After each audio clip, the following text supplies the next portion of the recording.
Assalamu alaikum. Do you speak English? Yes. Okay, how long have you been learning English? Almost 3 years. 3 years. Do you have IELTS, any certificates? No, as soon as I will get. Okay. Well, Men kecha sotib olgan futbolka menga biroz katta ekan.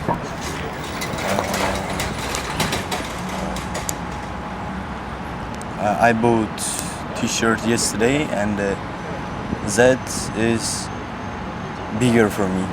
Okay, mayli, qabul qilamiz. 3 ta o'zbek tiliga gap beraman. Hech bo'lmasa ikkitasini ingliz tiliga tarjima qilib bera olsangiz 100 ming yutashingiz bo'ladi. Ikkinchisi, biz odatda tushlik qiladigan joy bugun juda gavjum edi.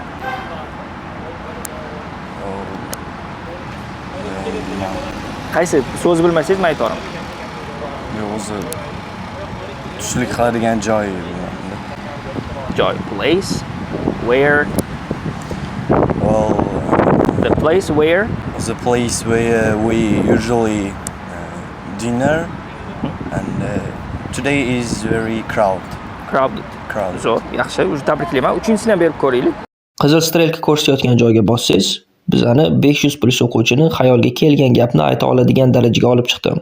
Oz grammatika va so'z bilishsa ham deb nomlangan dars beriladi. Darsni 240 mingdan oshiq o'quvchilar ko'rib chiqqan. Siz ham ko'rib chiqsangiz bo'ladi. Men siz tavsiya qilgan restoranga bordim, lekin ovqat kutilganidek yaxshi emas ekan. I went to restaurants that you receive me and there is kutilgandek. Ovqat kutilganidek yaxshi emas ekan. And the meal is Yaxshi emas. Kutilganidek. isn't good As as kutilgandek bo'lgandek. expected. As expected. Mayli, hisobga olamiz. Ikkitasini hech bo'lmasa tarjima qilib bersangiz degandim. Tabriklayman.